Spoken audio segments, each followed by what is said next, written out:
കാരണക്കോടം ഇടവകയുടെ 53 വർഷം പഴക്കമുള്ള ചരിത്രം ഒരു വഞ്ചിപ്പാട്ട് രൂപേണെ ഞങ്ങൾ ഹോളി സ്പിരിറ്റ് യൂണിറ്റ് അംഗങ്ങളിവിടെ അവതരിപ്പിക്കുകയാണ്. കാരണക്കോടവും പരിസര പ്രദേശങ്ങളും നെൽപ്പാടങ്ങളും അവിടെയായി തുരുത്തുകളും അതിൽ ഭവനങ്ങളുമുള്ള ഒരു ഗ്രാമമായിരുന്നു.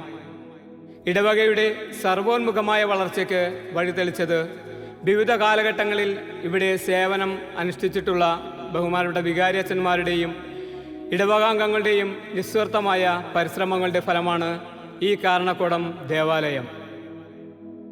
1971 വരെ കാരണക്കോടത്തും സമീപ പ്രദേശങ്ങളിലുമുള്ള സീറോ മലബാർ സഭയിൽപ്പെട്ടവർക്ക് അവരുടെ ആധ്യാത്മിക കാര്യങ്ങൾ നിർവഹിക്കുവാൻ ഒരു സുറിയാനി പള്ളി ഉണ്ടായിരുന്നില്ല.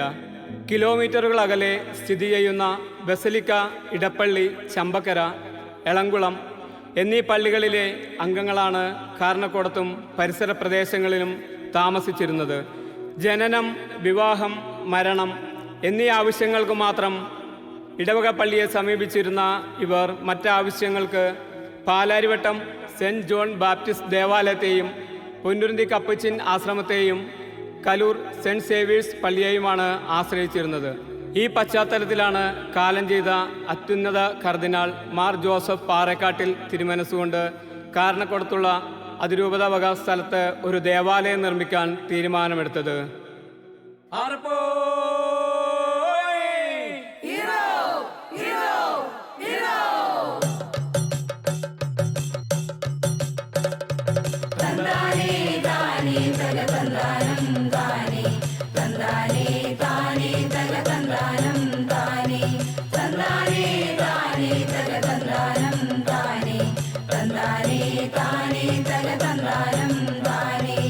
കഥചൊല്ലിടാം കൂട്ടുകാരെ കാരണക്കോടം പള്ളിയുടെ കഥചൊല്ലിടാം കൂട്ടുകാരെ കാതോർത്തു കേട്ടിടുവിൻ.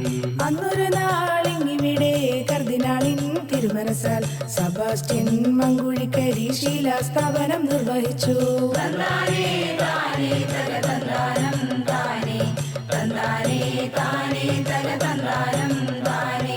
കാരണക്കോടം ദേശത്തിൻ മഹിമയായി പ്രൗഢിയായി 1972 സെന്റ് ജോൺസ് പള്ളി നിർമ്മിതമായി. ആഹ്ലാദിച്ചു, സന്തോഷിച്ചു എല്ലാവരും വന്നിവിടെ. ഇടവകയുടെ ആദ്യ തലവനായി നാലപ്പാട്ട് ജോസച്ചനും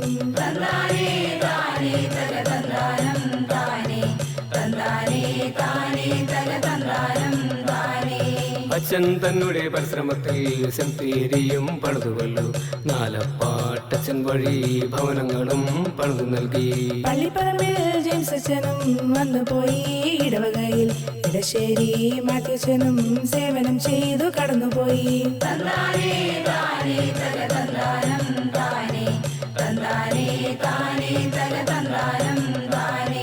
76 ആണ്ടിലത് ജോസച്ചിൽ ആഗതനായി സെംതേരിയും കപ്പേളയും ഭംഗിയാക്കി തച്ചിലച്ചൻ. വിശുദ്ധനാട് പോയി വന്നപ്പോൾ കൊണ്ടുവന്നു തിരുശിഷിപ്പ്. യുദാസ്ലിഹയുടെ തിരുശിഷിപ്പ് സ്ഥാപിച്ചു പള്ളിയതിൽ.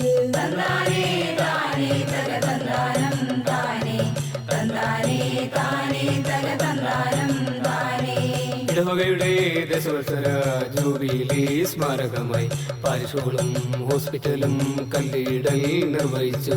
82 നിർമ്മിതമായ ഇടവകയിൽ യൂണിറ്റുകൾ ഹോളി ഫാമിലി, ഹോളി ക്രോസും സെന്റ് ജോസഫും മരിയനും.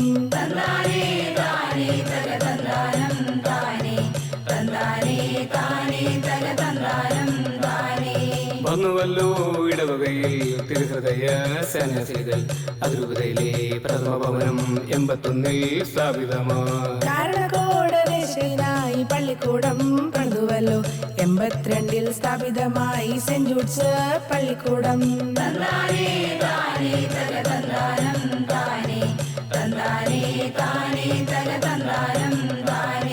അന്നൊരു നാൾ കണ്ടൊരു സ്വപ്നം പൂർത്തിയായി. 95 സെന്റ് ജോൺസ് പള്ളിക്കൂടം ഹൈസ്കൂളായി ഉയർത്തപ്പെട്ടു. തച്ചിലച്ചൻ പോയ നാളിൽ മറ്റൊരു തച്ചിലച്ചൻ നിർമ്മിച്ചു. പാരിഷ് കൗൺസിൽ കൊണ്ടുവന്നു പാരിഷ് ബുള്ളറ്റിൻ. തന്നാനേ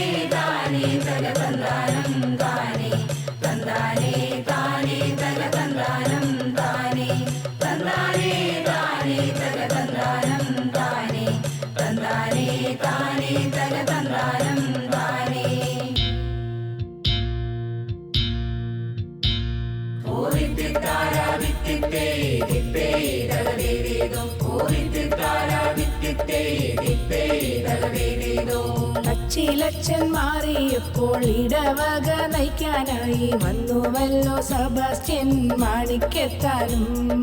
40 അടി ഉയരത്തിൽ മണിമാളിക നിർമ്മിച്ചു ഇടവകക്കാരുടെ സംഭാവനയായി.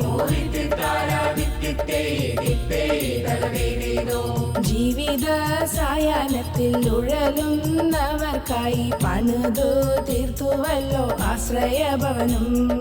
വന്നുവല്ലോ യൂണിറ്റിന്റെ ആഘോഷമായി വാർഷികവും ഇടവക വാർഷികം പാരിഷ് ഡേയുമായി. വന്നുവല്ലോ കവലക്കാട്ട് പോളച്ചൻ ഇടവകയിൽ 92 നഴ്സറിയും പണിതുവല്ലോ. 2000 ആണ്ടതിൽ ദാമിയനച്ചൻ ഇടവകയിലെത്തി 4 യൂണിറ്റുകളെന്ന് 8 യൂണിറ്റായി. ഇടവക അംഗങ്ങൾ പള്ളിയതിൽ കൂടിയപ്പോൾ പുതിയൊരു പള്ളി പണി തീരുമാനമായി. 2008 ആണ്ടിൽ ശിലാസ്ഥാപനം നടന്നു. ചക്കിയാത്ത് പിതാവ് നേതൃത്വം നൽകി.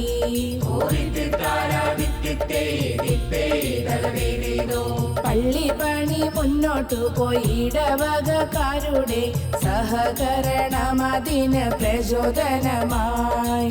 2010 ആണ്ടിൽ ഈ നാടിന്റെ വളർച്ച പോൽ അതിമനോഹരമായ പള്ളിയും വന്നു.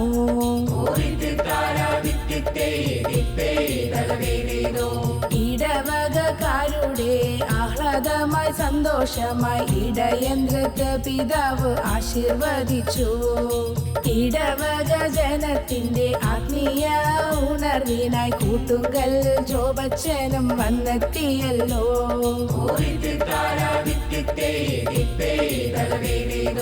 പൂരക്കാടൻ സെബാസ്റ്റ്യനച്ചൻ പള്ളിയിൽ ആഗതനായി. കുട്ടിക്കൂട്ടവും യൂണിറ്റിൽ തുടങ്ങിയല്ലോ. മംഗലശ്ശേരി തോമസ് അച്ചൻ പള്ളിയുടെ നാഥനായി. യൂണിറ്റിന്റെ നേതൃത്വം ഭംഗിയായി പോയി. താരമായി ഷിനുവച്ചൻ തിളങ്ങി. ഇടവക മുഴുവൻ ഇടവക ജനങ്ങളെ ചേർത്തു പിടിച്ചു. പള്ളിക്കൊരു ഉണർവിനായി സൗണ്ട് സിസ്റ്റം കൊണ്ടുവന്നു. പുതിയ ബെഞ്ചുകളും പള്ളി നിറഞ്ഞു.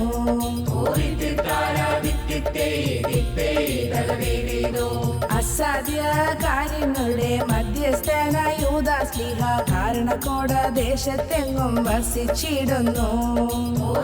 താരാ